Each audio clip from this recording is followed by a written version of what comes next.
देखो, गोस्वामी जी ने एक बड़ी प्यारी बात कही है, सोई पावन सोई सुभग शरीरा।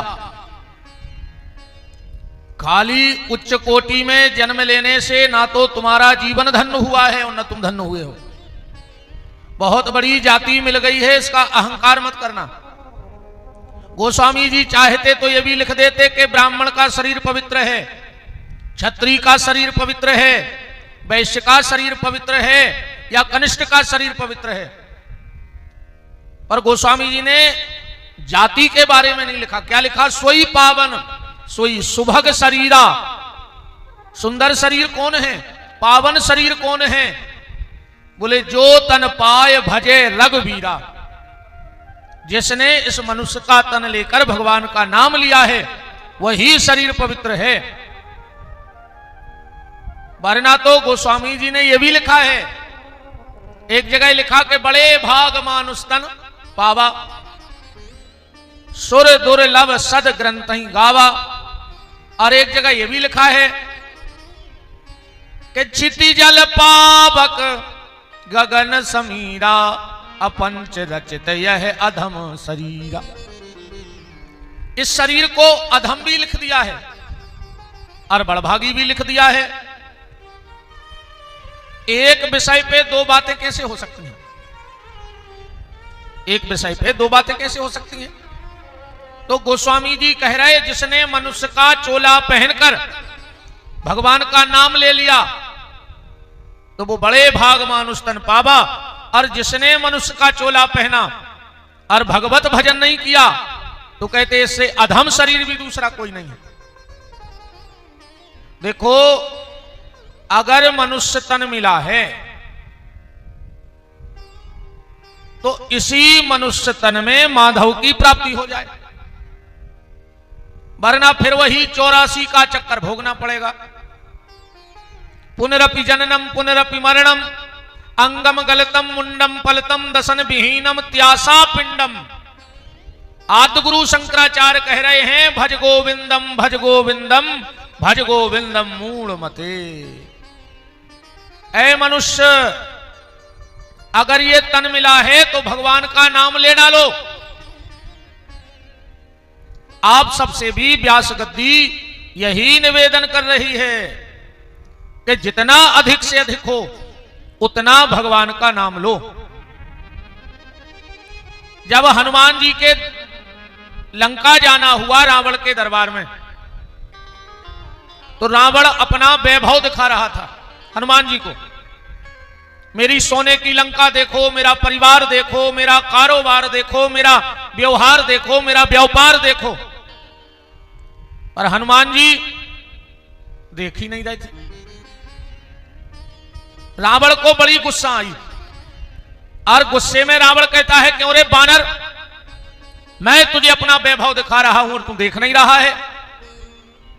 हनुमान जी बोले, रावण, जो मैं देखता हूं वो तेरे घर में है नहीं, और जो तू दिखा रहा है वो मैं देखता नहीं हूं। रावण ने कहा, मेरे घर में किस बात की कमी है? हनुमान जी बोले, रावण, तुम विद्वान हो, तुम खुद बताओ कि तुम्हारे घर में क्या नहीं है। रावण ने कहा, पूछो। हनुमान जी बोले, रावण, किसी नारी को करोड़ों रुपए का जेवर पहना दो, करोड़ों रुपए का, और उसे कपड़ा ना पहनाओ तो क्या कोई समझदार व्यक्ति उस तरफ देखना पसंद करेगा? रावण कहता है, नहीं करेगा। हनुमान जी बोले, तेरी हालत भी ऐसी हो गई रावण। चौपाई पढ़ो, सुंदरकांड में लिखा है कि बसनहीन नहीं सोहे सुरारी, और सब भूषण भूषित बर नारी।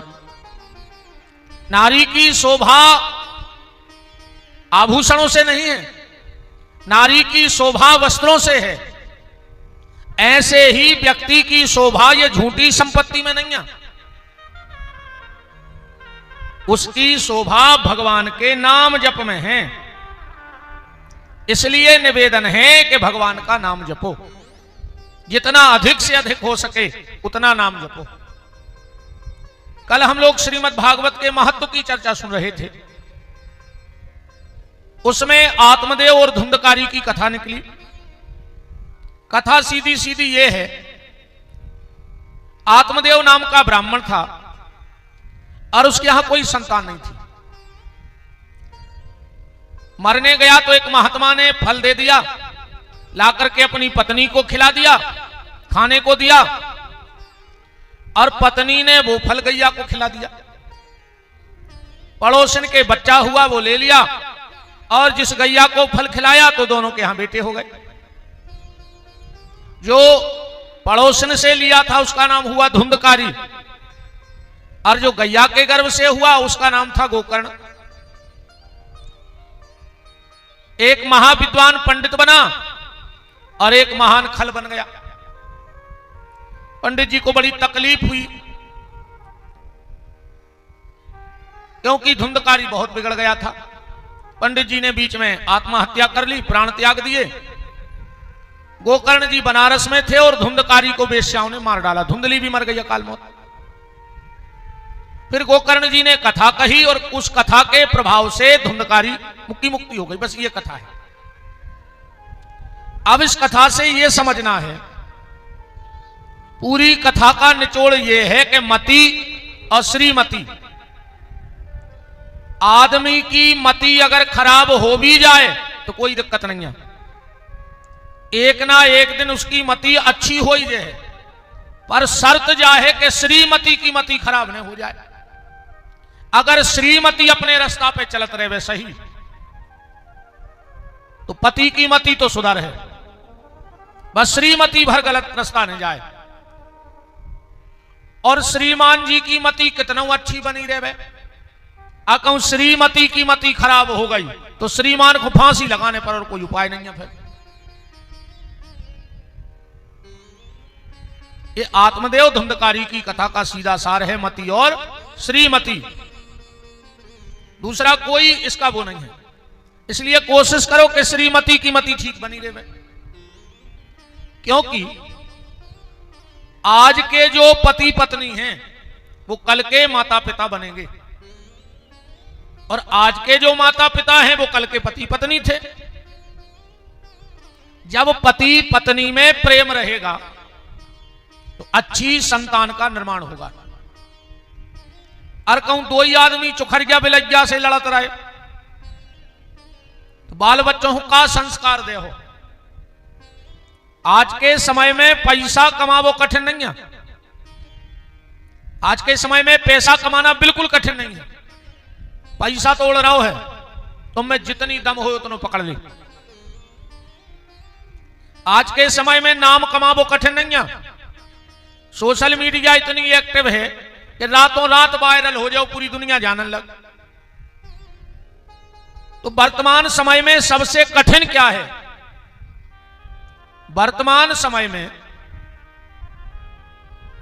सबसे कठिन है अपनी औलाद को अच्छी गली धरावो।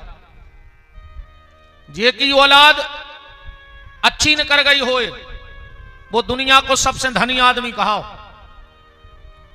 अजय की औलाद बिगड़ गई हो तो तुम दुनिया के सबसे बड़े कंगाल कहा है। तुमने कितना जायदाद जोल ली हो, तुम औलाद बिगड़ गई, अरे कहूं उसको आदत पड़ गई ताश पीसवे की, एक पत्ता में जायदाद बाहर है। और कहूं शिष्या की आदत और पड़ गई, और जोंदना डोज इतना ज्यादा होगा वही रात है तुम बाहर है। तुम 12 बजे पी के आ गओ तो बेल अट्ठ दे है तुम्हारी करहाई में कि कुत्ता से खुचर हो पूरे गांव में।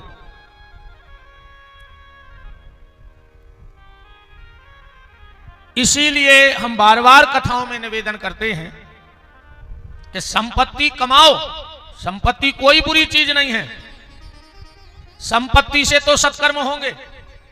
पैसा कमाओ गलत नहीं, सबको अधिकार है, कमाओ जो को जितो कमा पाओ, पर शर्त जा है कि जितनी संपत्ति कमाओ उस एक कदम आगे संस्कार बनाए रहियो अपने जैसे पुराने बुजुर्गों के हते, तो संपत्ति कभी गलत नहीं होती है। धन भगवान खूब बढ़ावे, धन में कमी नहीं है, पर जितनो धर्म बढ़ जाए, जितनो धन बढ़ जाए तन धर्म बढ़ाते रहो, बस दो ही बैलेंस बने रहे। सो हाय पैसा हाय पैसा हाय पैसा, तुम दिन भर भूखे फिरत रहे, फटे कपड़ा पहने रहे, कमा कमा घरे पटकत रहे। अब भैया रात में उतनी पी पुआ के और घरे आ गए, सो सीताराम हो गई। तुम भूखों मर रहे, तुम कपड़ा नहीं पहन रहे, तुम खुद की कमाई नहीं खा रहे, अब भैया दारू पी के रोज आ रहे। इसे अच्छे तुम ही खा लेते, सो तुम मरे भूखों। और वो औलाद ने सत्यानाश कर ही रही हो जा जाती। मेन बात यहां पकड़ो, पति और पत्नी इनमें प्रेम होना चाहिए। अच्छी संस्कार हो, बान संतान उत्पन्न होगी, जन्म लेगी, अच्छी निकलेगी। आजकल पति पत्नी की घर ही नहीं बन रही। 10 मिनट बैठार दे वे लड़ पार, और लड़ाई कितनी बात की। घर वाली कहते तुम हमें अबे तक समझे ने, और घर वालों कहते तुम हमें समझ नहीं पाई, और दो ही गुथ बैठा था। अब जब तुम एक दूसरे को ने समझ हो तो तुम्हें का मोहल्ला वाले समझे। बताओ इतनी की लड़ाई नहीं। अच्छा मम्मी पापा लड़े और मोड़ी मोड़ा दूसरे कमरा में थप्पड़ी बजावे गए, तो बिना टिकट को खेल चालू होगा, अब ले मजा। बाल बच्चे भी जानत के तो रोज की किलकिल है उनकी। आजकल तो एक नौ शब्द चलो है दद्दा। घर वाले से पता है क्या कहने लगी, कहते हैं जानू जानू कहने लगी आजकल। के अब एक हो जानू और वो की एक न मानू, तो कह के जानू मानू, मानू तो जानू ना, कोई जानू फानू नहीं। अब तो लोग घर क्या लग गई। पहले बाबू कौन से कहते, बाप से कहते बाबू। आजकल तो कहते मेरे बाबू ने खाना खाया। बताओ कौन से बाबू कह रही, बाप आए तुम आओ। हरे राम राम राम। का स्थिति बन के रह गई। क्या से क्या हो गए, देखते देखते सब खत्म हो जा रहा हो। मान मर्यादा संस्कार सब खत्म, कोई के भी नहीं पा रहा। अच्छी गली धरावे की को अब तो कथावाचक तक नहीं बोल पा रहे। अगर बोल रहे अब भाई मीडिया चढ़ दे। कहा सुनो कुछ काम नहीं है उनको, तो राई को पहाड़ बनाऊ ने। आज सत्य को सत्य कहना भी बहुत बड़ी चुनौती बन गया। साची नहीं कह सकत तुम आज के समय में। और सत्य पे उंगली वो उठाते हैं जो असत्य के कीचड़ में स्वयं धसे हैं। अगर वास्तव में सत्यवादी सत्य पे अगर कुछ टिप्पणी करे तो सत्य सोना बन के और खरा हो जाएगा। अगर सत्यवादी सत्य पे टिप्पणी करे तो वो सत्य और निखर के सोने पे सुहाग हो जाएगा। पर सत्य पे टिप्पणी वो कर रहा है जो स्वयं असत्य के दलदल में बैठा है, जिनके स्वयं के व्यक्तित्व में दाग है, जो स्वयं गलत कर्मों में लिप्त हैं, वो सही पे उंगली उठा रहे हैं। वो सही पे उंगली उठा रहे हैं। संस्कार मर्यादाओं का कैसा हुआ हनन है, धर्म कर्म मानवता भूला ये कैसा चिंतन है। मंदिर तो वीरान हुए हैं, भीड़ लगी मधुशाला में, कोठे के लब में मौज मनाते क्या रखा है माला में। मात पिता को देते गाली फैशन नया चलाने को, भूल गए रामायण गीता गाते फिल्मी गाने को, गाते फिल्मी गाने को, गाते फिल्मी गाने को। तुलसी ने रामायण लिख दी घर घर राम बनाने को, भूल गए दोहा चौपाई गाते फिल्मी गाने को, गाते फिल्मी गाने को, गाते फिल्मी गाने को। तुलसी ने रामायण लिख दी घर घर राम बनाने को, भूल गए दोहा चौपाई गाते फिल्मी गाने को, गाते फिल्मी गाने को, गाते फिल्मी गाने को।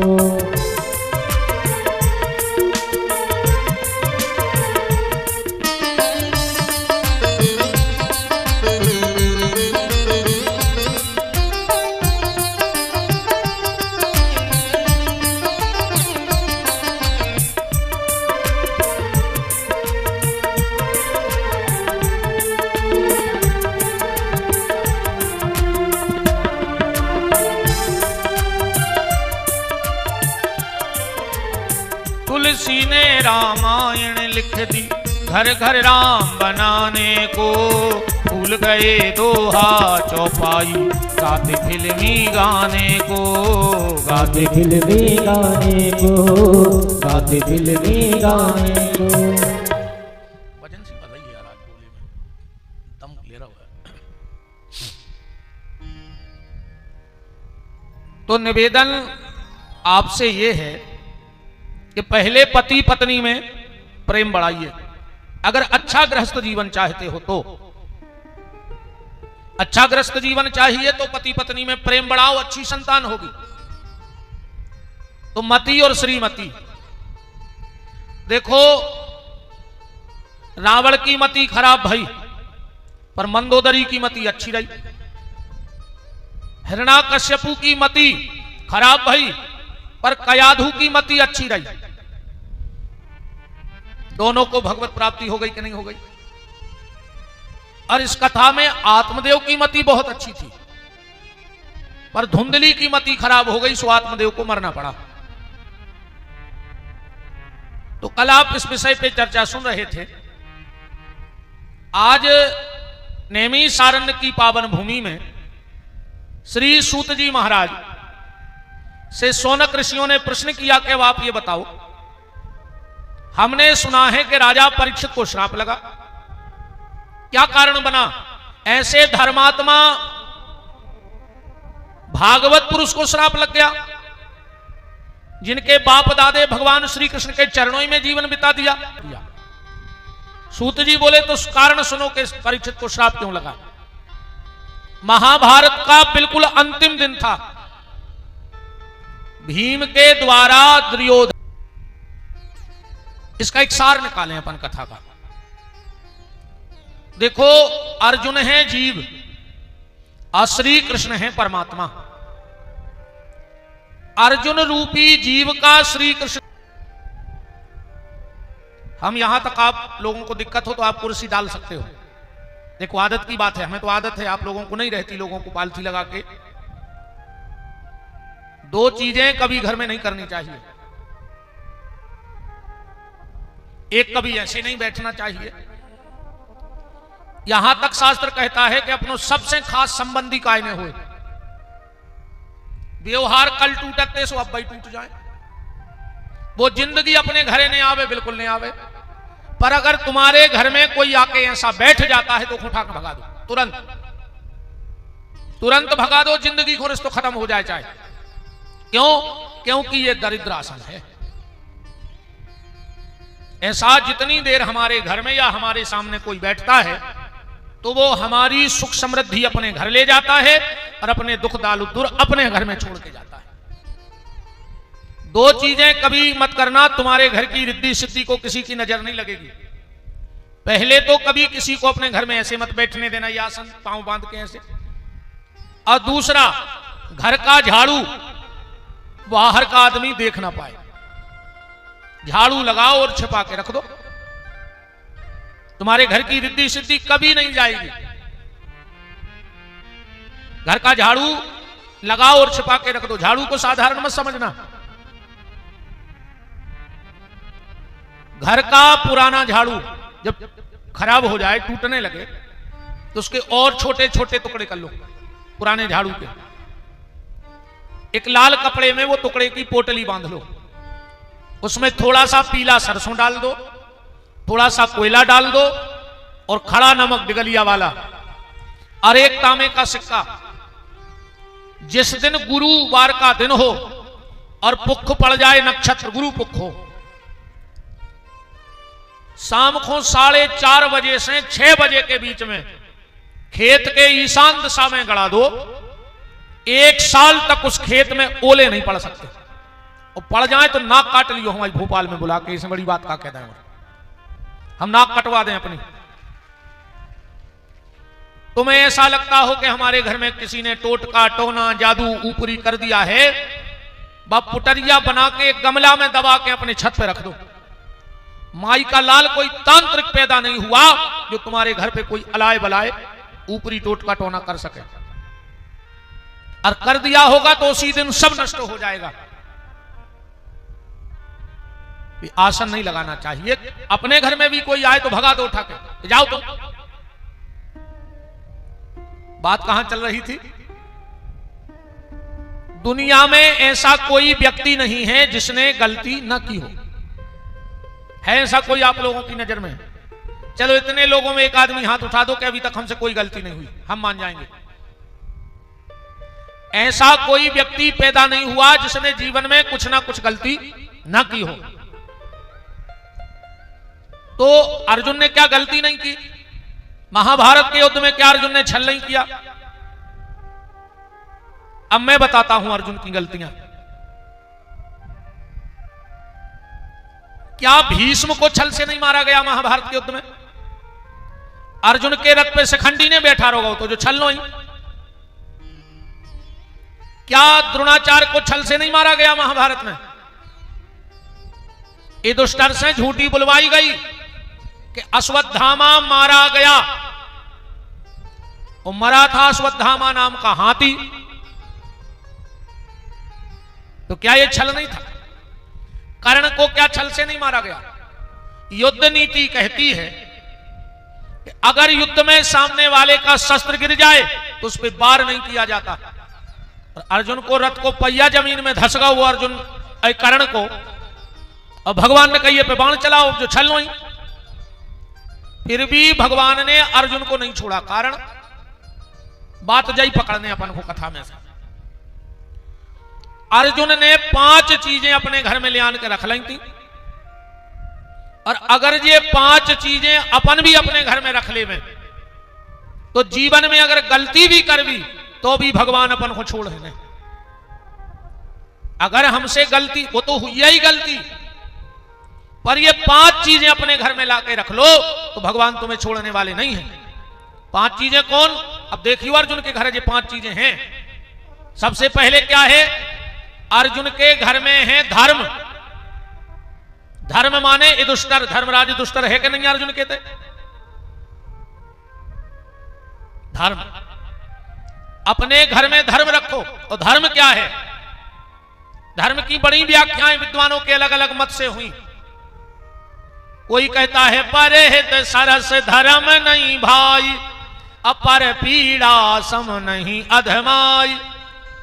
कोई कहते हैं सांच बराबर तप नहीं, सत्य ही धर्म है। कोई कहते परहित बस जिनके मन माही, धर्म न दूसर सत्य समाना, आगम निगम पुराण बखाना। सच्चा धर्म क्या है? देखो, आपके घर के दरवाजे से 2 लोग निराश न जाएं, वो धर्म है। एक कोई प्यासा ना जाए, अगर पानी मांगे तो स्वयं भर के दो। जिससे वो पानी मांगे तुम खुद भर के लाओ उसके लिए पानी। ये बड़ा धर्म है, प्यासे को पानी पिलाना। तुम्हारे घर के दरवाजे कोई पैसा मांगने आए, मना कर दो। देना हो तो, नहीं देना हो तुम्हारी इच्छा है। कपड़ा मांगने आए, देने हैं देव, नहीं देने बिल्कुल नहीं देव। पर अगर तुम्हारे घर के दरवाजे कोई रोटी मांगता हुआ आए, तो अगर तुम्हारे घर में 1 रोटी है तो आधी उसको दे दो, आधी तुम खा लो। पर तुम्हारे घर के दरवाजे से कोई भूखा ना जाए, बस इस चीज का ख्याल रखना। हम बिल्कुल नहीं कहते कि जा जात लुटा के दानी बन जा हरिश्चंद्र। अरे वो समझ नहीं देगा।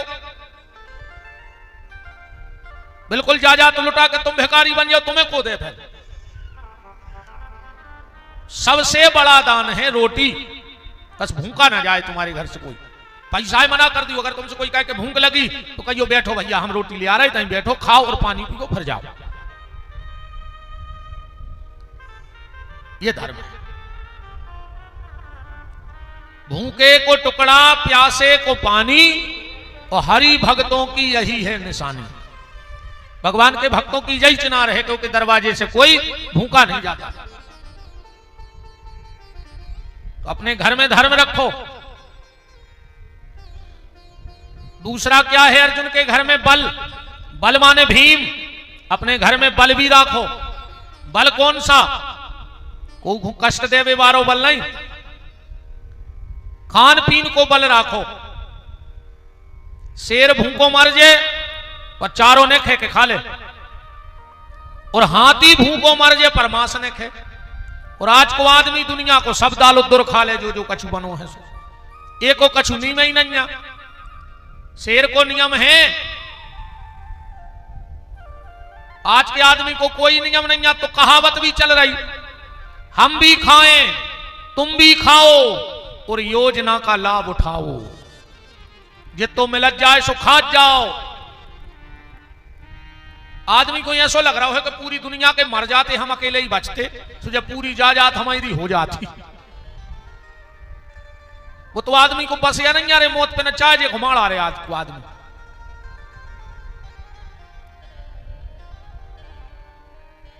भोजन का एक नियम रखो, है मांस खा रहे तुम,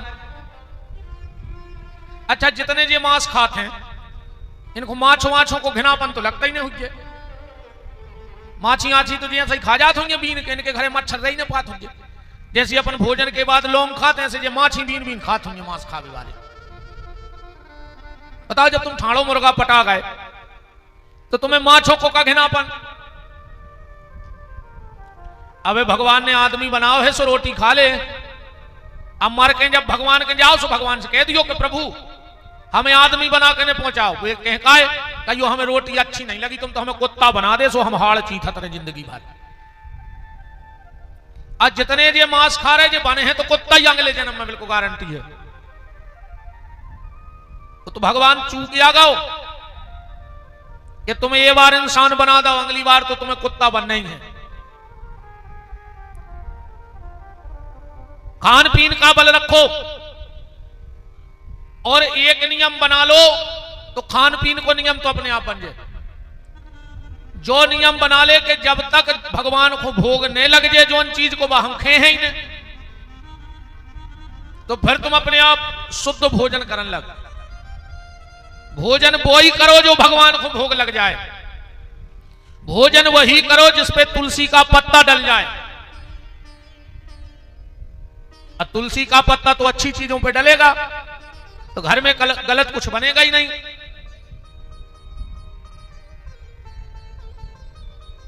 खान पीन का बल जीवन में लाओ, विचारों को बल। अपन में विचारों को बल नहीं है। जितनी देर तुम्हारे कथा में बैठा बिल्कुल फुलिया सुधर गए तुम्हारे बैठे बैठे पता है क्या सोच रहे, अब तो हम रोज मंदिर जे हैं वो घरे जाकर रामायण पढ़े हैं और अब तो हम सुधार ही हैं अपनी जैसे बने हैं। कब तक? जो नो पंडाल में बैठे जब तक, और जो पंडाल से बाहर भाई सो चंडाल ही के चंडाल। जितनी देर इतने बैठे उतनी देर तो पूरे सुधर गए। एक गलती ने कहा ही तुम्हारों में। अब जितने अच्छे विचार पंडाल में हैं, अगर इतने अच्छे विचार जीवन में बने रहे तो जीवन धन्य हो जाए। जितने अच्छे अपन मंदिर में बन जाते हैं उतने अच्छे कम घर में बन जाएं तो तुम्हारा घर ही मंदिर बन जाए, तुम्हें मंदिर जावे की जरूरत ही नहीं है। पर मंदिर में जितने सुधर जाते थे घर आधे ही सुधरे रहो घरे उतने। चरित्र का बल जीवन में हो तो भीम माने बल। अब एक बात और प्यारी देखियो कथा की। अर्जुन के घर में धर्म है बड़ो और बल है छोटो, माने भीम उम्र में हल्को है, ये दुष्टर बड़ो है। मतलब भगवान तुम्हें जितनो बलवान बना जाए उसे तन्नक ज्यादा धर्मवान बने रखो। तुम्हारे घर को धर्म बड़ो रेवे बल हल्को रेवे, और जो ना बल बढ़ गओ और धर्म हल्को पड़ गओ। रावण के घरे दो ही हैं, अब ध्यान से सुनियो। रावण के घरे भी बल है और धर्म है।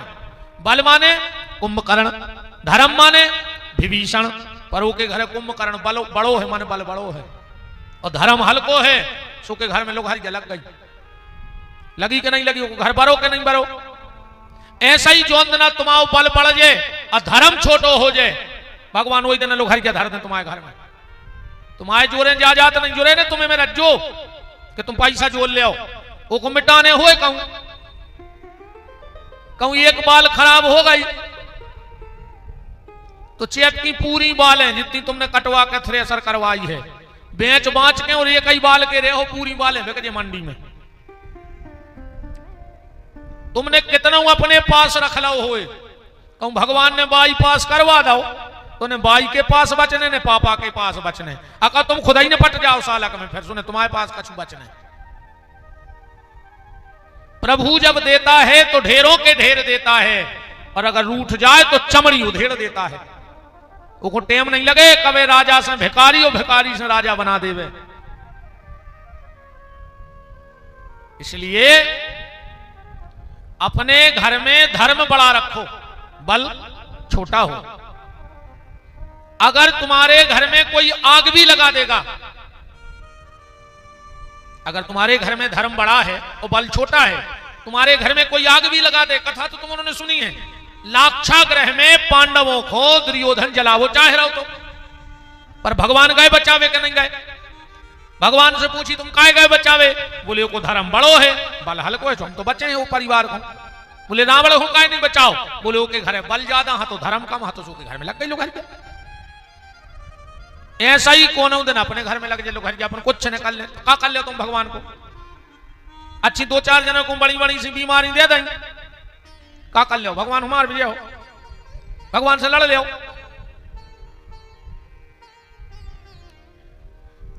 बहुत विचारणीय बातें हैं रे भैया, बहुत। तीसरी चीज क्या है अर्जुन के घर में? क्षमा। क्षमा माने द्रौपदी, अपने घर में क्षमा रखो। पर आज तो दद्दा, आज को आदमी खुद नहीं बदल रहा हो, दूसरे को बदल भी फिर रहा हो। सास कह रही अगर हमने बहू को ने बदल दो तो हम खानदानी ने कहा है, अब बहू कह रही अगर हमने मम्मी को ने बदल दो तो हम अपने बाप की ने कहा है।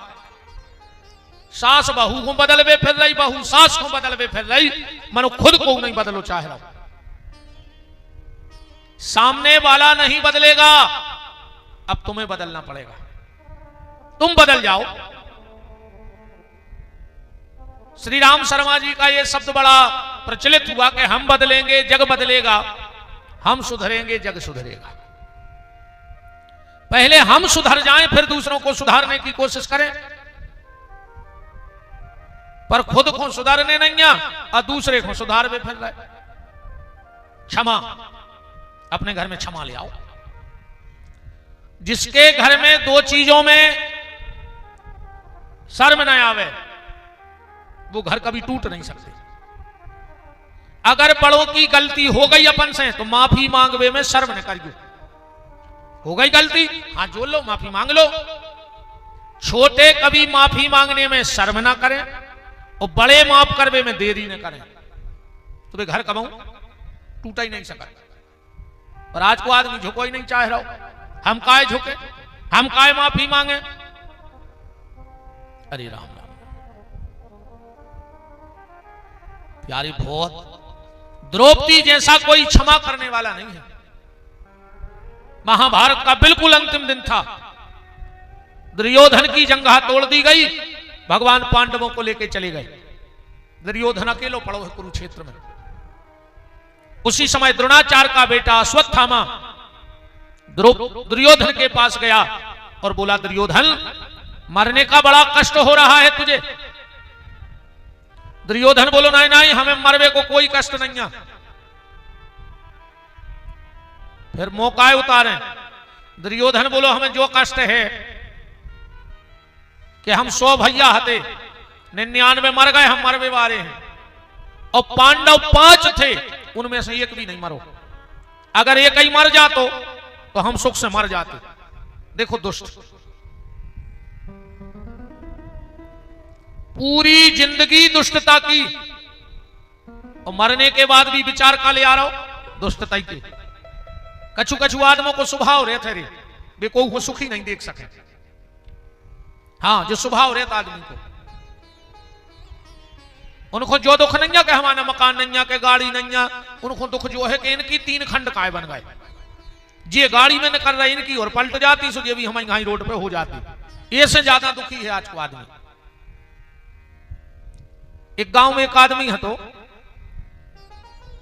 वो कोई एक ही काम है तो दिन भर एक ही ये से, वो की वो से, एक ही ये से। उसको भारी मजा आया तो गांव में विवाद करवावे में। एक बार एक के आ रहे थे देखने वाले के लड़का को, मुश्किल से तो वो सेट कर पाओ अपने लड़का की शादी।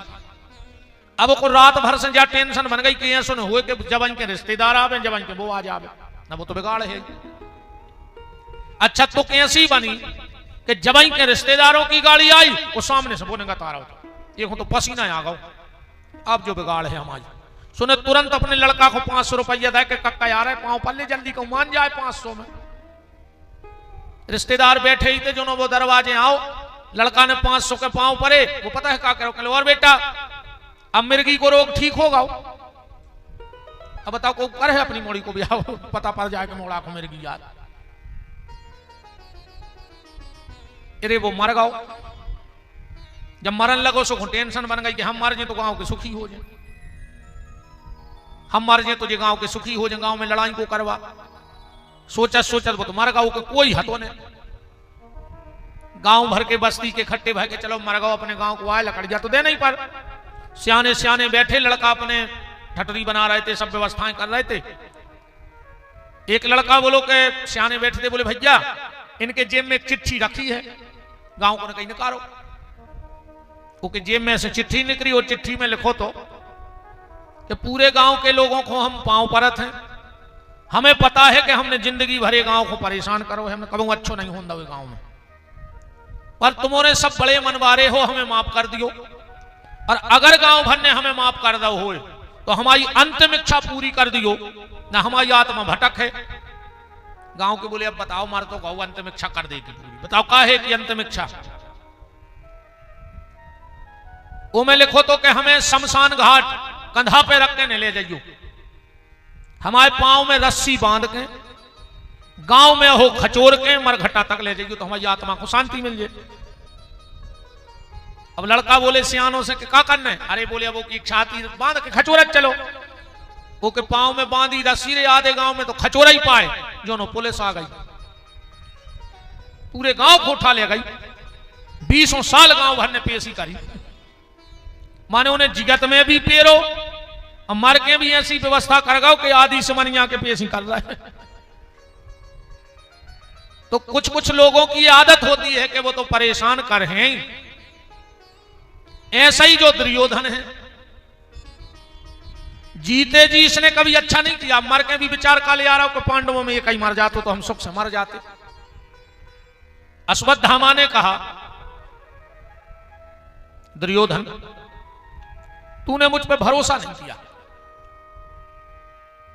अगर एक बार मुझे कौरवों का सेनापति बना देता तो एक पांडव तो ठीक हम 5 ही की गर्दन काट ले आते। दुर्योधन बोलो अश्वत्थामा कुछ नहीं बिगड़ो, अगर मेरे मरने के पहले एक भी पांडव की गर्दन काट के ले आए तो हम मरने के बाद भी तुम्हारे ऋणी रहेंगे। रही बात सेनापति की, दुर्योधन ने अपने खून से अश्वत्थामा को तिलक लगा दिया, जाओ महाभारत के आखिरी सेनापति तुम ही हो। अश्वत्थामा चला, पर जाको राखे साइया सुमार सके ना कोई, बाल न बाको कर सके जो जग बेरी हो। भगवान पांडव को लेकर चले गए। पांडवों के बच्चों ने सोची कि पिताजी हरे रात में लौटे ने, सुनई के बिस्तरा में सो जाओ। 5 पुत्र 5 पांडवों के बिस्तर में सो गए। अश्वत्थामा रात में गया, सोते हुए 5 बच्चों की गर्दन काटी, थाल में सजाई और कुरुक्षेत्र पहुंच गया। दुर्योधन तूने एक पांडव की बात की थी, मैं 5 के सिर काट लाया। दुर्योधन बोलो कि पांडवों को मारवो गाजल मूरा काटवो नहीं। अश्वत्थामा बोलो हम जानते तुम यही बातें करो, इसे हम सबूत ले आए हैं। अंधेरा था, रात का समय था। दुर्योधन ने 5 ही मुंड उठाए और पट पट पट पट पट 5 ही फोड़ दिए। दुर्योधन बोलो अश्वत्थामा तुमसे गलती हो गई। बोले काय? बोले जी पांडव के सिर आई नो। अश्वत्थामा बोलो तुम रात में कैसे जान गए कि ये पांडवों के सिर नोई? दुर्योधन बोला अगर ये 5 पांडवों के सिर हैं तो इनमें एक सिर भीम का होना था, और भीम का सिर इतना कमजोर नहीं है कि दुर्योधन हाथ से फोड़ देवे। महाभारत के युद्ध में जब हम भीम के सिर पे गदा का प्रहार करते थे तो उसके सिर से चिंगारी फेंकती, वज्र का सिर था उसका। आग तो जलाओ अश्वत्थामा। अश्वत्थामा ने वहीं कूड़ा करकट इकट्ठा किया और जो आग जलाई, और जो दुर्योधन ने पांडवों की जगह पुत्रों के सिर देखे, इस पापी की आंख में पहली बेर रस गया। अरे नीच, अधम पापी, ये तूने क्या किया? मैंने तुझसे पांडवों के सिर मांगे थे, तू तो मेरे वंश की बेल ही नष्ट करके आ गया। अब तो मेरे कुल में कोई पानी देने वाला नहीं बचा। अरे कल को ये बच्चे अपने माता पिता का पिंडदान तर्पण करने जाते, वहां पंडा पूछते कि तुम्हारे परिवार में कोई और था, तो ये बच्चे कहते था पर दुष्ट था। तो पंडा कहते अब मर गए, अब काय के दुष्ट, तर्पण तो करा ही दे। तो ये हमें पानी देते, पर तुमने तो इनको ही मार डालो। इतना रोया दुर्योधन, इतना रोया कि इसके प्राण निकल गए। अश्वत्थामा ने सोची ने तो हम दुर्योधन के हो पाए और पांडव रह गए जिंदा, हमें छोड़ है ने। सुबह सुबह जब द्रौपदी आई और 5-5 बच्चों के कटे हुए धड़ देखे, आंखों में आंसू आ गए। और आएंगे, मां है भाई।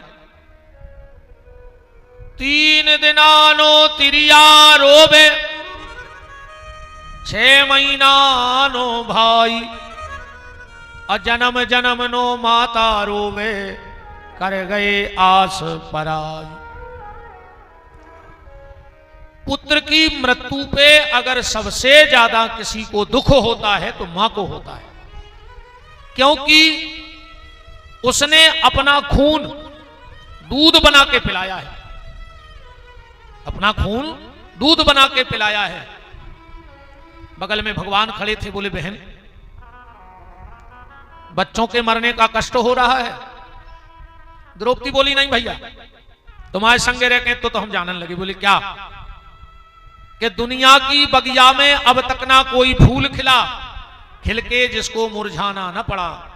वो दुनिया का ये दस्तूर रहा, जिसे आना पड़ा उसे जाना पड़ा। जो आया है वो जाएगा। भगवान बोले जब इतना जाना तो रोका है कौन? द्रौपदी बोली भैया जावे जावे में भी अंतर होते। कैसा? आया है सो जाएगा, राजा रंक फकीर, पर कोई सिंहासन चढ़ गए और कोई बंधे जंजीर। भैया जाना तो सबको है, पर जाने जाने में भी फर्क है। भैया मुझे इस चीज का दुख नहीं कि मेरे बच्चे मर गए, मुझे इस चीज का दुख है कि जिसने भी मेरे बच्चों को मारा सोते हुए मार दिया। अगर जागते में मारता तो मेरा एक काम बन जाता। मेरे बच्चे आखिरी में तुम्हारा नाम ले लेते तो उनकी गति बन जाती। भगवान ने कही वाह बहन वाह, तुम्हें इस चीज का दुख नहीं कि तुम्हारे बच्चे मर गए, तुम्हें इस चीज का दुख है कि तुम्हारे बच्चे आखिरी में मेरा नाम नहीं ले पाए। तो जा बहन, मैं तेरे बच्चों को साहित्य मुक्ति प्रदान करता हूं। अर्जुन ने कहा द्रौपदी चिंता मत करो, जिसने भी तेरे सोते हुए बच्चों को मारा है तेरे सामने लाके उसे मृत्युदंड दूंगा। चलो अर्जुन कन्हैया। भगवान ने रथ जोता। अश्वत्थामा ने सोचा अब हम बचने वाले नहीं हैं, तो उसने ब्रह्मास्त्र छोड़ दिया अर्जुन के ऊपर। अर्जुन जाके भगवान के चरणों में लिपट गए। भगवान बोले क्या बात है अर्जुन? बोले प्रभु ने ब्रह्मास्त्र छोड़ दो। भगवान बोले अर्जुन शायद तुम भूल गए हो, तुम द्रोणाचार्य के कितने प्रिय शिष्य रहे हो। द्रोणाचार्य जानते थे कि मेरा बेटा दुष्ट है, तो उसे ब्रह्मास्त्र चलाना तो सिखाया पर लौटाना नहीं सिखाया। अर्जुन तुम्हें तो चलाना और लौटाना दोनों सिखाए हैं, लौटा दो। अर्जुन ने ब्रह्मास्त्र लौटा दिया। तथा हतम पशुवत पाशुबध्यम, पशु की तरह बांध करके द्रौपदी के सामने खड़ा कर दिया। पर भागवत में लिखा है वाम स्वभाव कृपा नमाम चो। द्रौपदी ने दोनों हाथ जोड़ करके अश्वत्थामा को प्रणाम कर लिया। अर्जुन बोले द्रौपदी तुम इसको प्रणाम कर रही हो, ये कोई साधु संत ब्राह्मण नहीं है, ये 5-5 बच्चों का हत्यारा है। पर द्रौपदी कहती है अर्जुन ये हत्यारा बाद में है, पहले हमारे गुरुजी का बेटा है। और शास्त्र कहता है, ध्यान से सुनना, हमने जिस गुरु से दीक्षा ली हो, जब तक गुरुजी रहें तो गुरुजी का सम्मान करो, पर जिस दिन गुरु ना हो, अगर गुरु विरक्त हैं और उनकी गद्दी पे जो बैठ गया उसका भी हमें उतना ही सम्मान करना चाहिए जितना हम अपने गुरु का करते हैं। और गुरुजी अगर गृहस्थ हैं, गुरु अगर गृहस्थ हैं तो गुरु के जाने के बाद गुरु के पुत्र का हमें उतना ही सम्मान करना चाहिए जितना हम गुरुजी का सम्मान करते हैं। आजकल तो आदमी गुरु बदल ले, जोन बड़ो सो दिखानो अच्छे 4-6-10 कार आगे पीछे खूब गजरा डारे चेला चपाटे उतई बैठे नरिगल दीक्षा ले। दीक्षा ने भाई सा उनकी सौदा होगा कि हर साल बदलो, बाप बदल सकत तुम बताओ? तुम्हारे बाप से तना को चमक धमक बारो पैसा बारो मिल जाए तो बाप बदल ले। जब बाप नहीं बदल सकत तो गुरु का बदल ले। जिनने गुरु बदल लिया उनने बाप बदल लाओ, जा भी बिल्कुल गारंटी है। जिंदगी में सिर्फ एक गुरु होना चाहिए, दीक्षित। मंत्र गुरु एक, शिक्षा गुरु अनेक हो जाए कोई दिक्कत नहीं है, पर दीक्षा सिर्फ एक गुरु से लो चाहिए जिंदगी में। गुरु नहीं बदलना चाहिए कभी भी। आजकल गुरुजी हर की भी हालत खराब है, जबरदस्ती दीक्षा दे रहा है पकड़ पकड़ के। उनके चेला लगे दलालों भाई, जैसे दलाल होते हैं ऐसे आजकल गुरुजी हर के चेला लगे हैं पीछे के, हमारे गुरुजी से ले, हमारे गुरुजी से ले दीक्षा। भाई हमारी जहां श्रद्धा होती है ले हैं कि जबरदस्ती चले जाए। अब गुरुजी हरे भी कह रहे हैं कि गांव गांव गुरुजी फिरे, कहें दीक्षा ले, तुम नरखे जाओ चाहे स्वर्गे, हमें तो धोती कुर्ता दो। तुम्हें जहां मन हो तो मर जो, अच्छी महंगी धोती कुर्ता भल लाए आओ, हम अब्बाई मंत्र दाएं दे। तो चेला भी कह रहा है, चेला को पता लगो कि गुरुजी मर गए, कहने लगो अच्छे मर गए, कहने लो काय? बोले गुरु मरे अच्छे मरे, चेला के मन चैन, और हर साले आ जात ते धोती कुर्ता लेन। हर साले तो आते धोती कुर्ता, मर गए अच्छे मर गए। ऐसे गुरु ने बनाए गए कि कौन अच्छो आओ और अपन नारियल में बैठे के हम भी दीक्षा ले रहे। जिंदगी में एक बार मंत्र लियो, और जे ने डबल गुरु बना लाए हो तो जय जानियो कि तुमने बाप भी बदल लो। कहा गुरु बदल लो माने तुमने बाप बदल लो। जन्म एक बार होता है, मृत्यु एक बार होती है, ऐसे ही गुरु दीक्षा भी जीवन में एक बार ही होती है।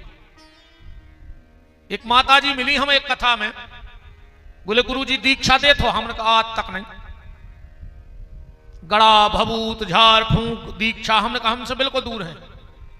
न हमें ज्यादा आडंबर फैलाने ने हमें चले आत बनाने आए, ने हमारे बस किया। हम खुदाई मारत फिर रहे, हम दूसरों का तार हैं। हमारे तो खुदाई हमारी ठिकाना कागत होने, हमारी खुदाई की नज्जा डगमगा रही। हम सोच रहे हमारी तो पार हो जाए, हम दूसरे का करें। हमने कही माता जी नाती पोतों दुआने हो, जिनकी 17 साल की उम्र थी, 65-70 की। बोले नहीं नहीं गुरुजी हम ही को लेने हैं। हमने कहा तुमने अभी तक दीक्षा नहीं लाई? बोले दीक्षा तो ले ली थी। हमने कहा फिर काय को ले रहे हैं? बोले हमने जोन साल दीक्षा लाई हमारी शादी हो गई। हमने कहीं सोच का देखा। बोले हम लौट के गए सो पता लगो कि गुरुजी मर गए। हमने कहा फिर? बोले फिर हमारे पति के गुरुजी से हमने दीक्षा ले ली। हमने कही सो? बोले 1 साल में भी यही मार गए, अपन तो मुंह फट महाराज हैं। हमने कही काय माता जी तीसरों का हमारा नंबर है, 2 से दीक्षा लाई सो 2 मर गया। हम ही दिखा रहे तुम्हें कि हमसे ले ले सो सालक में हम और निपट जाए। हमने कहा हमें तो देता ही नहीं, और देत होते तो तुम्हें तो नहीं दे। बताओ 2 गुरुजी से दीक्षा लाई, 2 ही मर गए 1-1 साल में।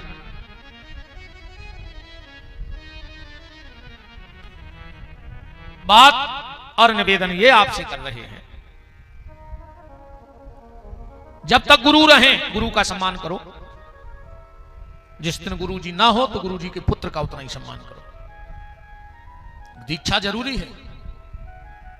रामायण में लिखा है बिन गुरु भवन दिता रही न कोई, अजो बिरंच शंकर सन होय।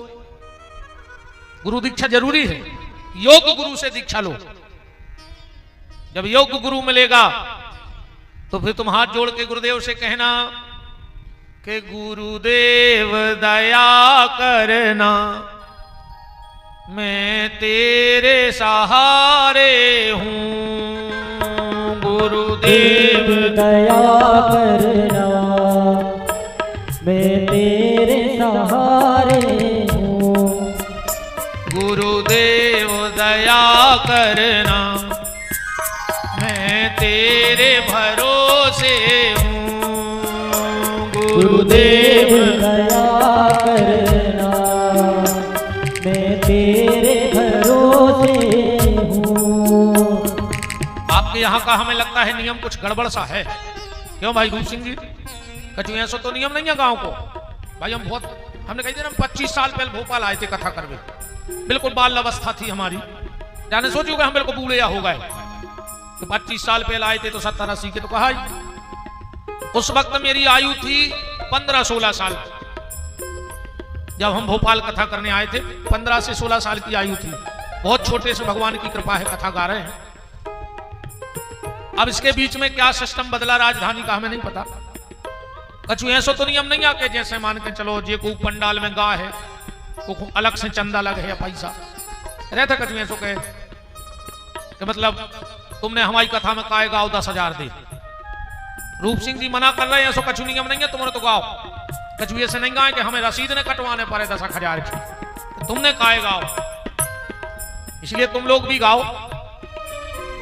गुरुदेव दया करना, मैं तेरे सहारे हूँ। गुरुदेव दया करना, मैं तेरे सहारे हूँ। तना ये चामरे को भी देव तकलीफ का कर हो एको।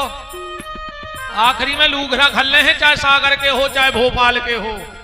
ऐसा नहीं है कि तुम राजधानी में रह रहे हो तुम आओ चामरो मड़वा के धर दो जे है। मरवे की और बरवे की तो बाई विधि है, तुम बंबई चले जा चाहे। में लूघरा लगने आखिरी में तना ठोक ले जिया तुम्हें ना फिर मोड़ी मोड़ा तो दे ही मिला के खपर जा में इस करो कर रही तनक। गुरुदेव दया करना, मैं तेरे सहारे हूँ। गुरुदेव दया करना, मैं तेरे सहारे हूँ। हरि बोल।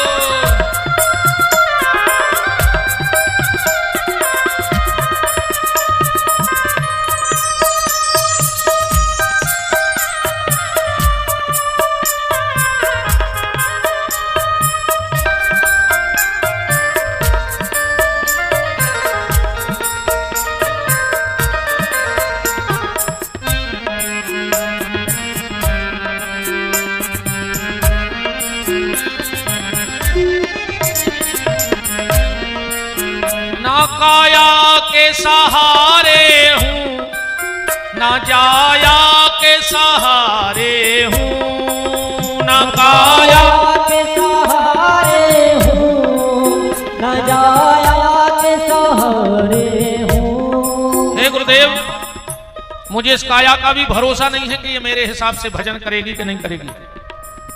ना जाया के भरोसे हूँ। जाया माने औलाद देखो पन्ने जाओ है, मुझे उसका भी भरोसा नहीं है गुरुदेव। ना काया के भरोसे हूँ ना जाया के भरोसे हूँ। ना काया के भरोसे हूँ, ना जाया के भरोसे हूँ। गुरुदेव दया करना, मैं तेरे भरोसे हूँ। गुरुदेव दया करना, मैं तेरे भरोसे हूँ।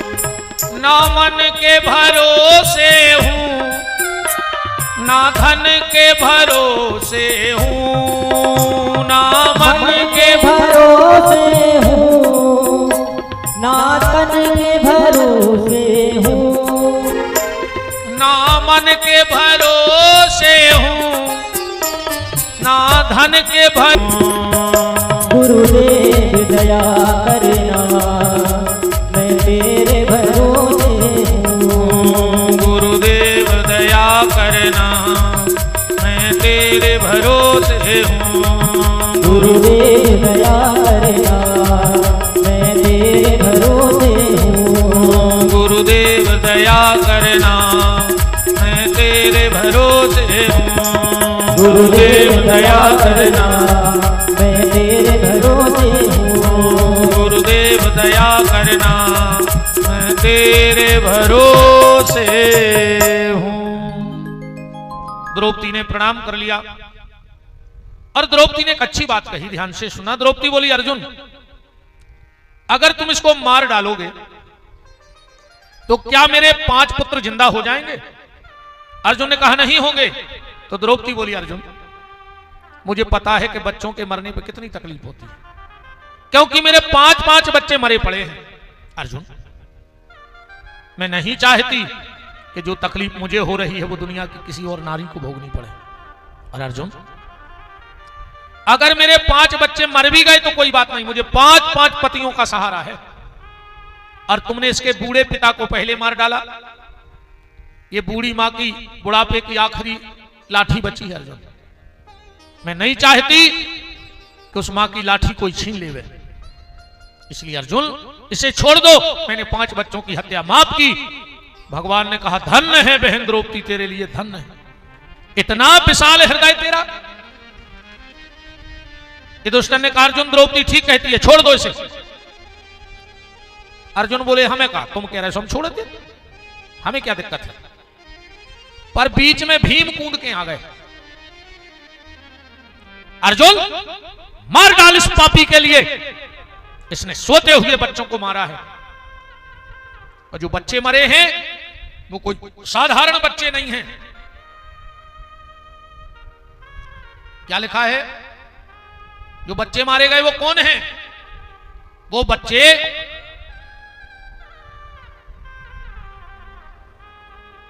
गीता के पहले अध्याय के 6वें श्लोक में लिखा है कि वो बच्चे कौन हैं। सौभद्रा द्रौपदाश्चैव सर्वे एव महारथा। जो बच्चे मारे गए वो एक से एक महारथी हैं, एक से एक महारथी। अर्जुन मार डाल इस पापी के लिए। अब अर्जुन तो बीच में फंस गए।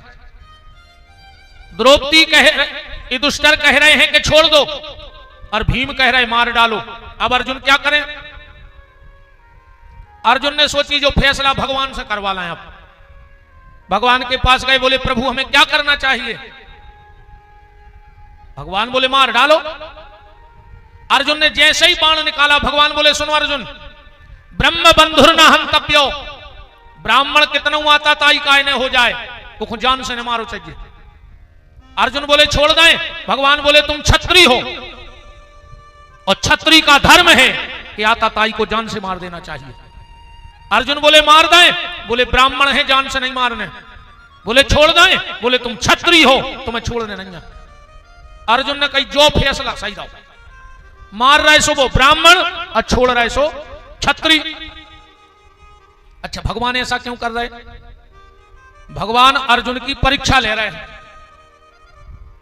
भगवान ने सोची हमने अर्जुन को गीता को ज्ञान महाभारत युद्ध के पहले दाओ, तो ऐसा तो नहीं है कि मारकाट में अर्जुन सब भूल गए हों।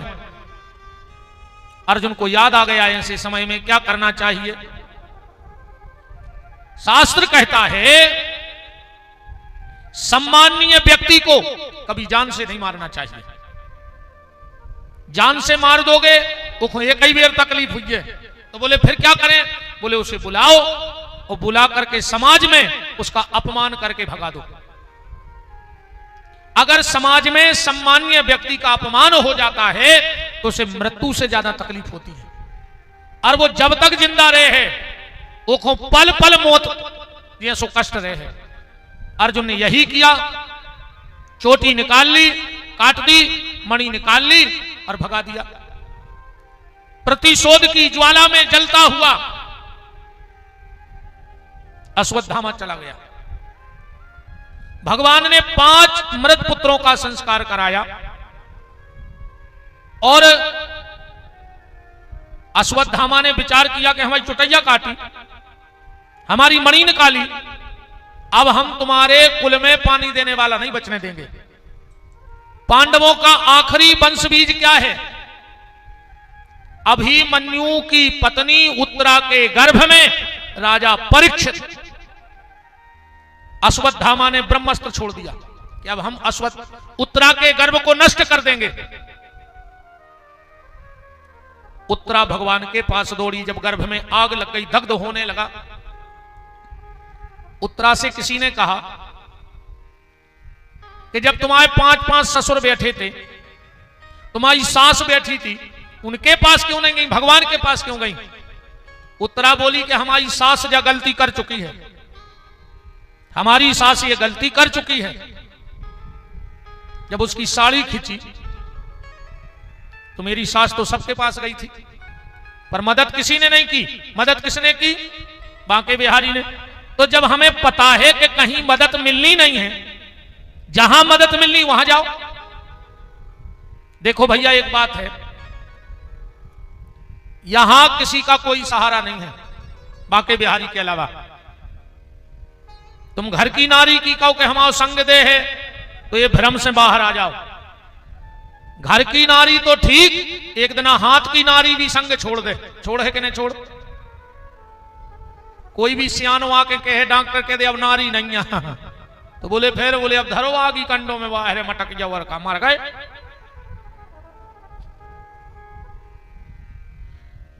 एक बात से सीधी बात समझ लो, जब हमारे यहां शादी होती है तो जितनी भीड़ तुम्हारे यहां पंगत में होती है, क्या उतनी बारात में बचती है? नहीं बचती। जितनी भीड़ बारात में रहते, उतनी भीड़ का जयमाला में बचत नहीं बचत। जितनी भीड़ जयमाला में होते, उतनी का चढ़ाई में बचत नहीं बचत। और जितनी भीड़ चढ़ाई में रहते, उतनी का विदाई में बचत नहीं बचत। विदाई में लड़का अकेलो खड़ो हुई है और लड़की अकेली खड़ी हुई है। अब यही बात दिमाग में बैठा रहो प्यारे, जब यहां की विदाई में कोई खड़ा नहीं हुआ, तो जिस दिन यहां से विदाई होगी उस दिन तुम्हारे साथ कौन खड़ा होगा? तुम्हें अकेले ही जाना पड़ेगा। जब द्रौपदी की साड़ी खिंची, द्रौपदी सबके पास गई, पर किसी ने द्रौपदी का साथ नहीं दिया। तो जब साड़ी खिंची तब कौन आया? बांके बिहारी। आए के नहीं आए? तो जब साड़ी खिंची तब बांके बिहारी, और आखिरी में जब अपनी नाड़ी खिंच है तब भी बांके बिहारी काम में आए, और कोई काम में नहीं आएगा। उत्तरा सीधी गई दौड़ करके और भगवान के चरणों में लिपट गई। क्या कह रही है कि कृष्ण कृष्ण महाबाहु भक्तानाम भयंकर, हे कृष्ण मेरी रक्षा करो। अश्वत्थामा ने मेरे गर्भ को दग्ध कर दिया। और उत्तरा क्या सुंदर बात कह रही है भगवान से। बोले कन्हैया मैं मर जाऊं मुझे कोई तकलीफ नहीं है, अरे आज नहीं तो कल तो मरूंगी, मेरे पेट का बच्चा मर जाए ये भी मुझे दुख नहीं है। क्योंकि कई माताओं के बच्चे उसके सामने चले जाते, नया काम थोड़ी है कन्हैया। पर कन्हैया अगर आज तुमने मेरे गर्भ की रक्षा ना की तो तुम्हारे नाम में धब्बा लग जाएगा, तुम्हारे यश में दाग लग जाएगा। भगवान बोले तेरे मरने से, तेरे बच्चे के मरने से मेरे में क्या दाग लगेगा? भगवान बोले तो उत्तरा बोली नाथ, कल को लोग ये कहेंगे कि जिनके 7 पैरी भगवान की सेवा करत रहे, आज वो कुल में कोई रोबे वारो नहीं बचो, तो कल को तुम्हारा भजन करे को। भगवान ने कहा वाह उत्तरा वाह।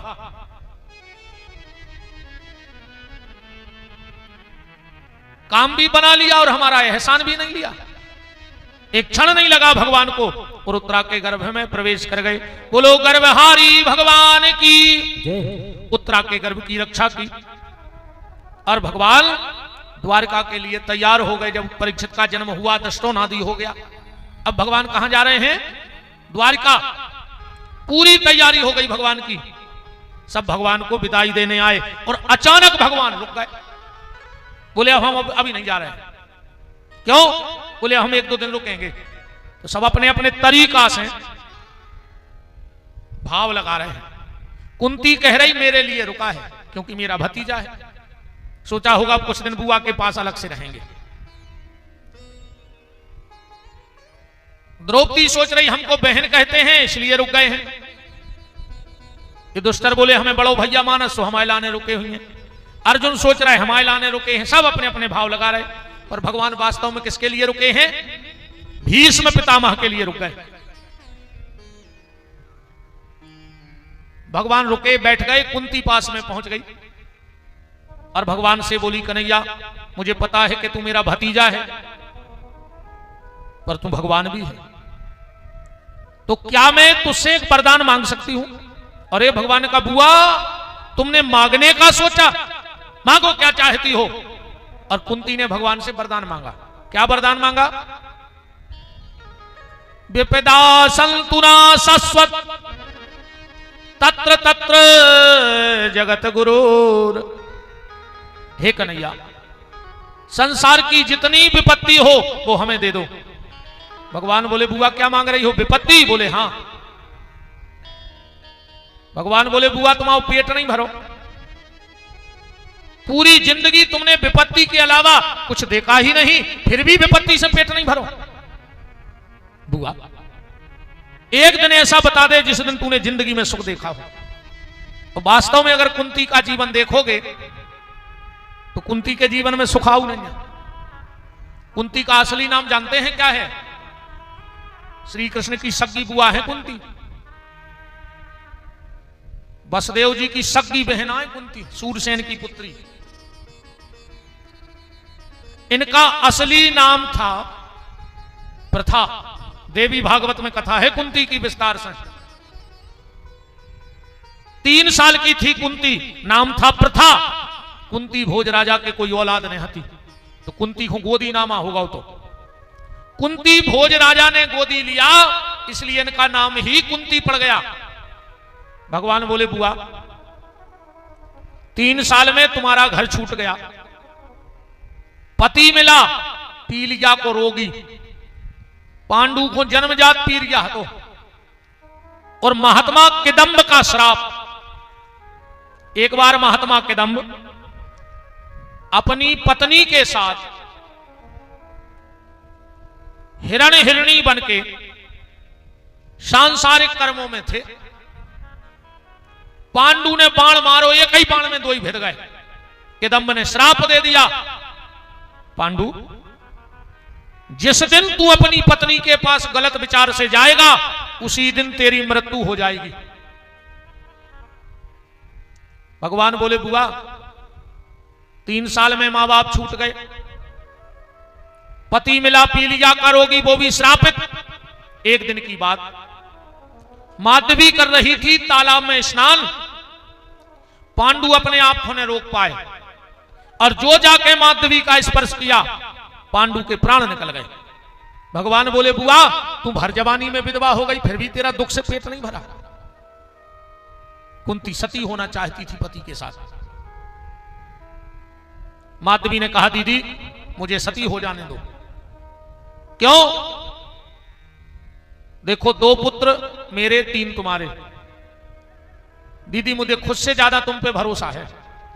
मेरे मन में कभी ना कभी ये विचार आ जाएंगे कि युधिष्ठिर, भीम और अर्जुन मेरे पुत्र नहीं हैं, पर दीदी तुम्हारे मन में कभी भाव नहीं आएगा कि नकुल सहदेव मेरे पुत्र नहीं हैं, इसलिए मुझे सती हो जाने दो। माधवी सती हो गई पति के संगे। भगवान बोले बुआ इतने पे उस दुष्ट दुर्योधन ने कभी तेरे बेटों को विष दे के मारना चाहा, कभी लाक्षागृह में जलाना चाहा, भरी सभा में तेरी बहू को नग्न करना चाहा, पर जानती है बुआ अंत में जीत तेरी हो गई, क्योंकि तूने कभी धर्म का रास्ता नहीं छोड़ा। और जो धर्म का रास्ता नहीं छोड़ते अंत में जीत उन्हीं की होती है। सत्य परेशान हो सकता है पर पराजित नहीं होता। और बुआ, कल तेरा बेटा राजा बन रहा है, थोड़ा सा सुख तेरे जीवन में आ रहा है और तू फिर दुख मांग रही है। कुंती बोली, कन्हैया दुख वो नहीं हतो कैसो में तुम संगे हते, दुख तो कल से आ है जब हमारा बेटा राजा बनो तुम हमें छोड़ के चली जाओ। कुंती कह रही है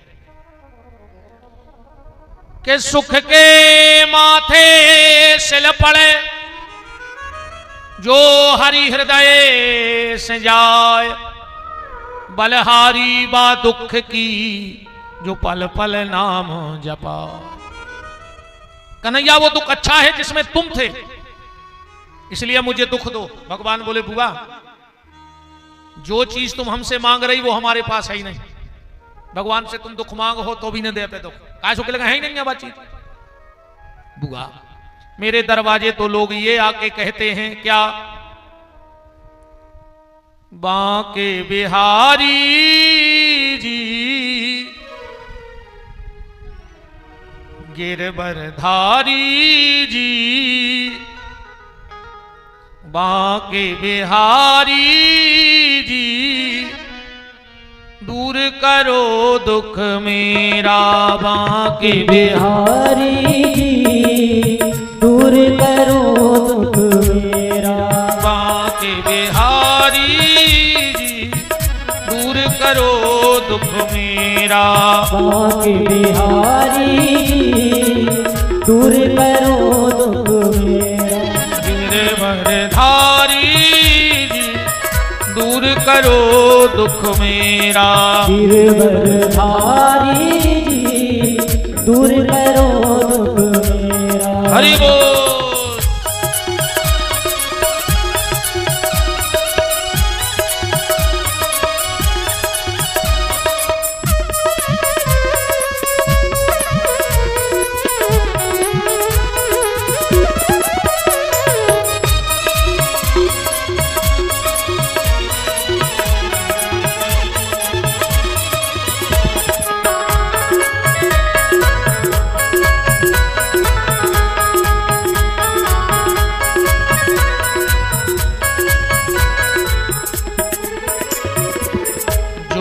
तुम्हारी शरण में आवे, जो भी तुम्हारी शरण में आवे, जो भी प्रभु जी की शरण में आवे, जो भी प्रभु जी की शरण में आवे, बाके सब संकट मिट जावे, बाके सब संकट मिट जावे, बाके सब संकट मिट जावे, बाके सब संकट मिट जावे।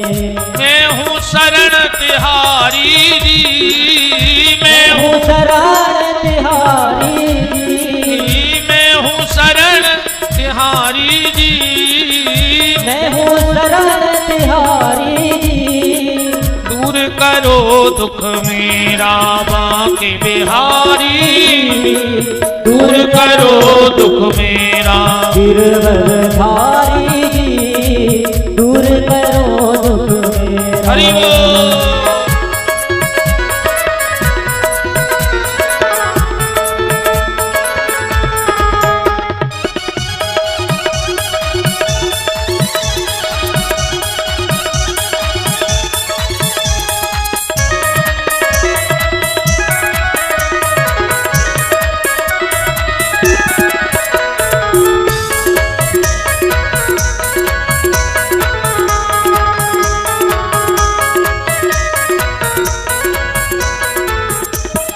बांके बिहारी जी दूर करो दुख मेरा, बांके बिहारी जी दूर करो दुख मेरा।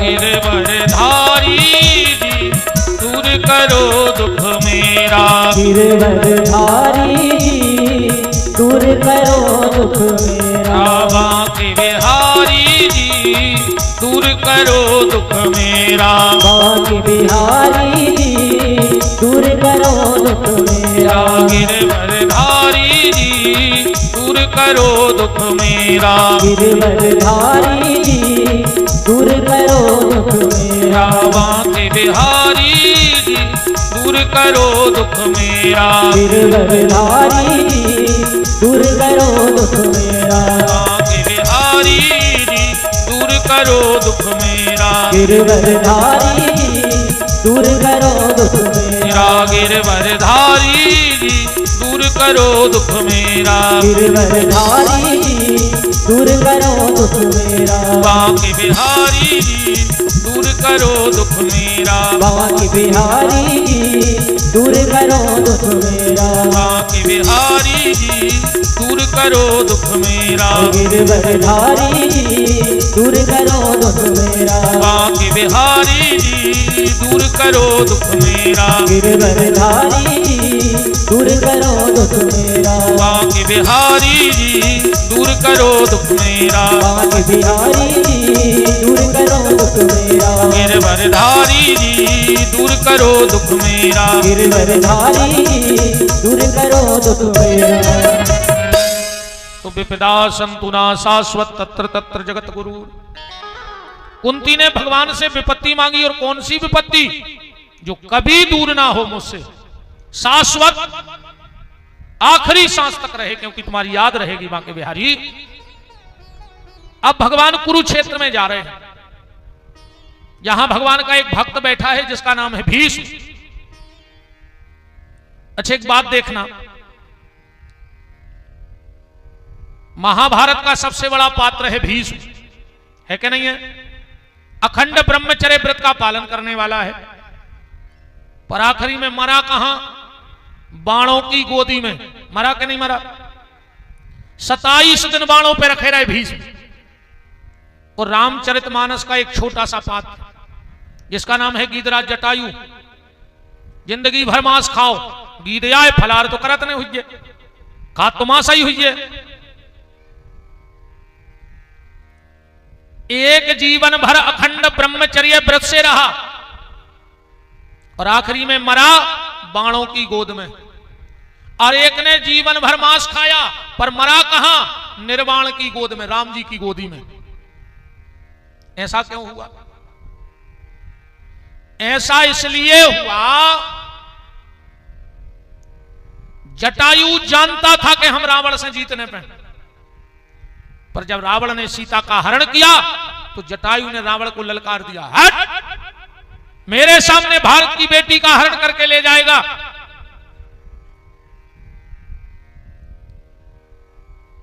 असमर्थ होते हुए भी समर्थ से लड़ा।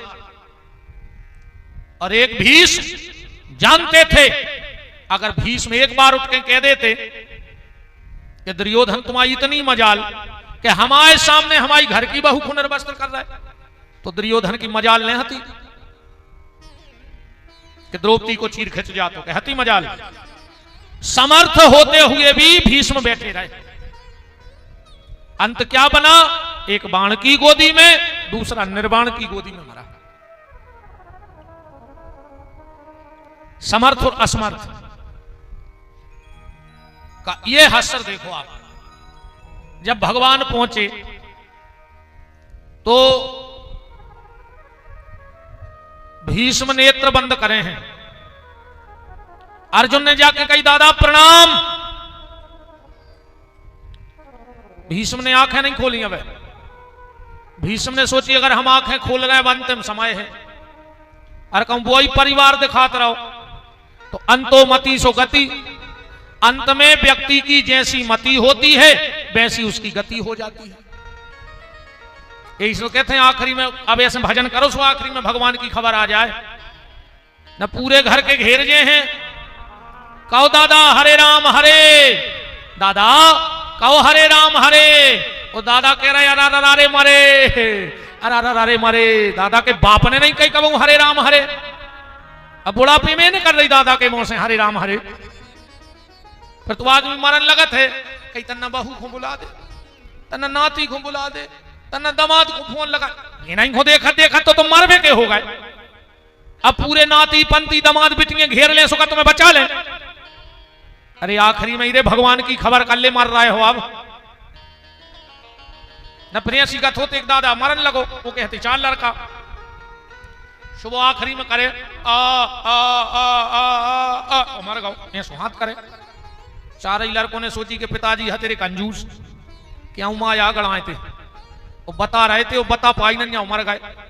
आप बताओ को जने कितनी जायदाद चली गई। तो एक रिश्तेदार खड़े थे बोले सुनो हमारी नजर में एक डॉक्टर है 1 लाख को इंजेक्शन लगाऊ थे 2 मिनट को आदमी मरो मराओ बोल दे। तो चार ही ने कहा यार चंदा कर ले 25-25 हजार जायदाद बहुत धरे तो रुकरा बता रहे थे। चार ही ने 25-25 हजार की चंदा करी। डॉक्टर बोला इंजेक्शन लगवा दो। दादा उठ के बैठ गए। चार ही लड़का बोले का दादा क्या बता रहे थे हाथ से। बोले का रे तुम्हारे जा रहे चार ही जेठाने वो बच जाने पूरा बहरा खा लाओ ओ बापा मार खाओ ले ले करोड़ों की जायदाद। माने आखिरी में भी चित्त बहरा पे धरो रहो के बच गया खा रही। कम से कम आखिरी में नाम ले लो। तो भीष्म ने विचार किया कि अगर आंखें खोल रहे तो संसार और यहां सुनो भगवान आए हो और हमने दर्शन ने करी। आंखें बंद करें करें। भीष्म बोले क्यों अर्जुन उनको नहीं लाए। अर्जुन कुछ बोलते भगवान बोले दादा हम भी आए हैं। भीष्म ने धीरे धीरे आंखें खोली। मोर मुकुट कटकाछनी कर मुरली बनमाल या बालक मुरे हृदय बसो सदा बिहारी लाल। भगवान दुनिया में या तो आदमी भाग्यशाली होते या दुर्भाग्यशाली होते पर आज हमारे तो 2 ही इकट्ठे हो गए। भाग्य और दुर्भाग्य मेरे दोनों इकट्ठे हो गए। भगवान बोले कैसे। भीष्म बोले प्रभु हल्ला ने करियो भैया हरो केरा तो पूरे काट ले। हल्ला भर न करियो बिल्कुल।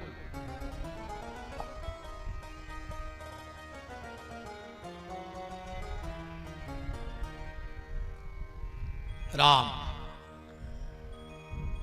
भीष्म ने कहा प्रभु मेरा भाग्य और दुर्भाग्य एक साथ इकट्ठे हो गए। बोले भाग्य और दुर्भाग्य एक साथ कैसे। भीष्म बोले प्रभु मैंने प्रतिज्ञा की थी कि जब सूर्य उत्तरायण हो जाएगा तब प्राण त्यागूंगा। मेरा भाग्य देखो मेरे सामने 2-2 उत्तरायण खड़े हैं। भगवान बोले 2-2 बोले हाँ। एक तो सूर्य उत्तरायण हो गया और दूसरा आप उत्तरा के गर्भ में चले गए सो आपको ना भी उत्तरायण ही पड़ गए है। तो हमारे सामने 2-2 उत्तरायण खड़े हैं भगवान। और मेरा दुर्भाग्य देखो। भगवान बोले दुर्भाग्य का है जब हम आ गए। बोले कोई तो समझ में नहीं आ रही। मेरा दुर्भाग्य ये है प्रभु कि आप सामने चल के आ रहे थे फिर भी हम दौड़ के तुम्हारा स्वागत नहीं कर पाए। कैसे हमारे पांव में बाण लगे हैं। प्रभु आप हमारे सामने खड़े हो फिर भी हम 2 ही हाथ नहीं जोड़ पा रहे। काहे हमारे हाथों में बाण लगे हैं। आपके चरण मुझे दिख रहे फिर भी उठ के हम तुम्हारे चरण नहीं छू पा रहे। काहे हमारे माथे में बाण लगो है। ये मेरा दुर्भाग्य है प्रभु। तो प्रभु मेरी आंखों से जो अश्रु बह रहे हैं आप ये समझना कि हम आपके अश्रुओं से चरण धो रहे हैं। और प्रभु जो बार बार हमारी पलकें गिर रही हैं आप समझ लेना कि हम उतनी बार आपके हाथों से पांव पड़ रहे हैं। और अगर वास्तविकता कथा की देखी जाए तो जो भीष्म की कथा है वह हमारी तुम्हारी कथा है। जय स्थिति अपनी बनने हैं आखिरी में। पांव तो रहे हैं पर तुम दौड़ के भगवान के मंदिर नहीं जा पाओ। कैसे बुढ़ापो इनमें बाण मार दे। मार है कि नहीं मार है। पांव रहे हैं लेकिन तुमने नहीं पाओ चलने पाओ। बुढ़ापे में हाथ तो रहेंगे पर तुम झूम झूम के ताली बजा के कीर्तन न कर पाओ। तुम माला ने उठा पाओ बुढ़ापे में हाथ से। बुढ़ापे में सिर तो रहे हैं पर तुम उठ के भगवान की सिंहासन के पांव पर भी नहीं जा पाओ। अरे उठबो तो ठीक तकिया पे थे तुम्हारी गर्दन लुढ़क गई।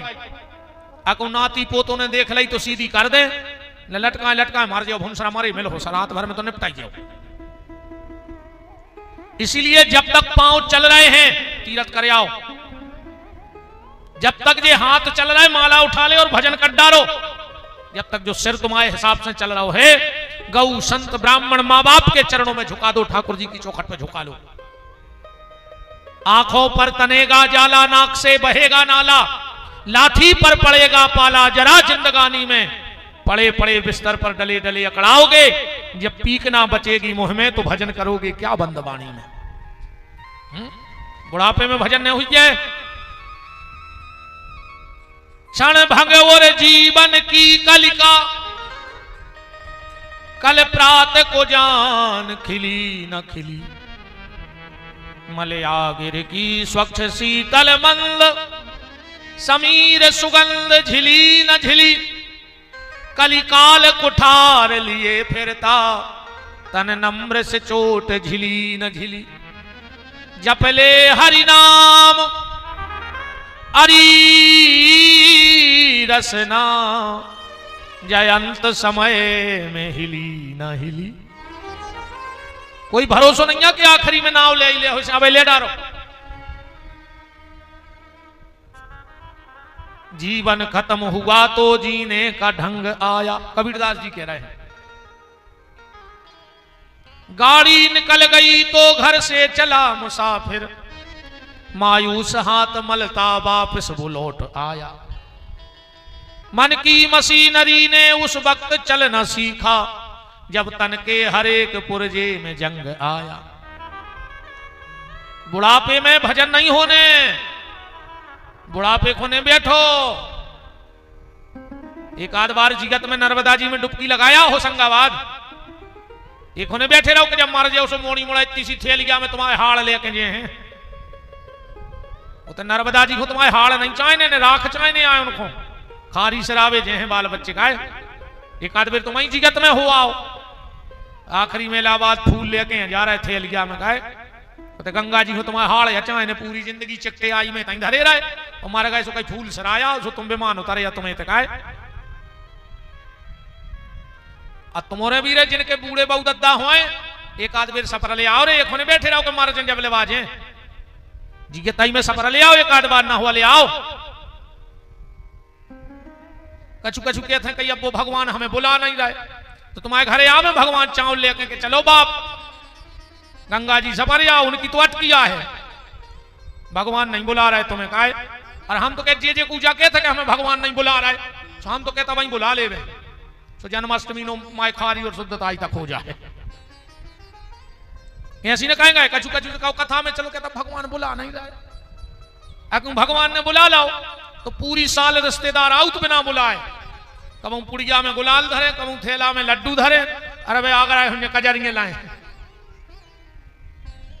ये जाने कहेंगे कि भगवान नहीं बुला रहे, जे जे को बुलाओ है तो पूरी साल आउट बिना बुलाए। बता चुको रिश्तेदार से कही के अंदर आओ है गुलाल लगा भी अज्जू, ये तो खुदा ही खबर रखत के उनके ते है।